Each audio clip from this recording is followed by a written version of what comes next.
Hello students, please subscribe the channel, drop a like, share and comment. This is exercise number 18 of the Progressive Monthly Magazine, February 2023 on the speed of 90 words per minute. Start.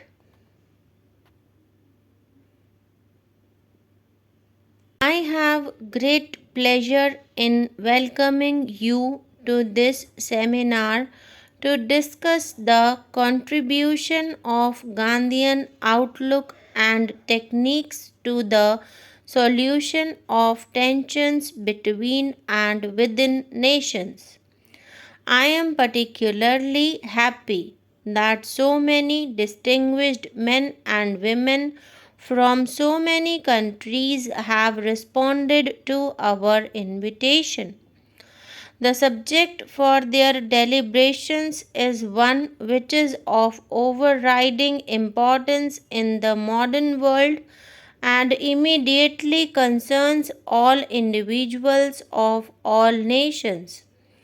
When the Indian National Commission for Cooperation with UNESCO met for the first time in 1949, it resolved that steps should be taken at an early date to consider the Gandhian doctrines and their relevance to the problem of achieving world peace.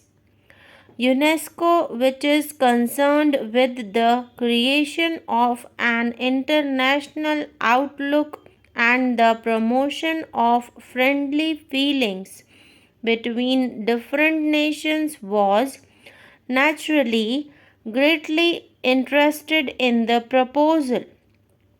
Since then, we have been considering how best to give effect to our plans of examining Gandhian methods as a means of achieving peace. You will agree that it was hardly necessary to have a seminar only in order to draw attention of Gandhiji's thought.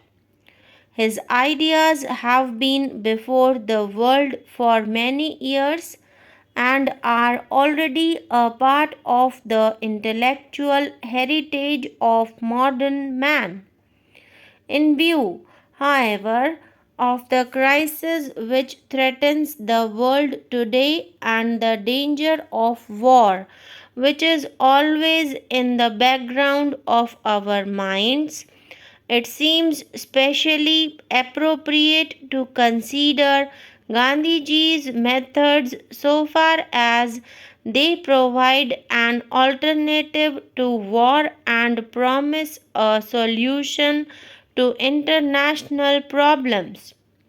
That is why, after much hesitation and thought, we have decided to call this seminar to give distinguished thinkers of the East and the West an opportunity to discuss Gandhiji's methods in all their implications.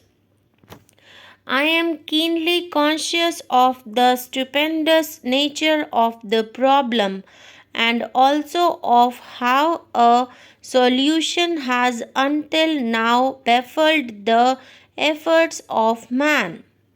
It is, therefore, in a spirit of humility that we have organized this seminar in the hope that the cooperative efforts of thinkers from so many countries may throw some light on our pressing problems and suggest some method of dealing more satisfactorily with the problems of war and peace. The issues at stake are so vast and our aim so important that whether we fully succeed or not, the effort is its own justification. This we have to understand now. The progress of science itself makes it the more urgent to find a solution to these problems. In the past, Wars were often due to the fact that man's lack of knowledge did not permit him to utilize to the full the resources of nature. One nation or group could therefore satisfy its needs only by depriving others. If food or fodder was scarce, the only means of overcoming this shortage lay in forcible occupation of the fields or pastures belonging to others. Today, the progress of science has created conditions where all legitimate demands of man can be satisfied. We can now live in an economy of plenty rather than one of want. Secrets of nature have been revealed one after the other, and those have made available to man the immense wealth of her hidden resources. The tragedy of the situation, however, is that this increase of knowledge and mastery over nature is being used not so much for the constructive purposes of society as to enhance man's powers of destruction. The energy of the atom has been unlocked, and this can bring within the reach of all comfort and plenty. We are, however, concentrating on the use of atomic energy mainly to create terrible engines of destruction. Wireless has brought all mankind nearer to one another, but instead of using it to strengthen the bonds of fellowship among men, we are using it as an aid to a propaganda of hatred and discord. Aeroplanes are being used primarily to develop our offensive in aerial warfare. Greater knowledge of germs and bacteria promises mastery over disease and suffering, but such knowledge is often being sought to develop their use as weapons in bacteriological war.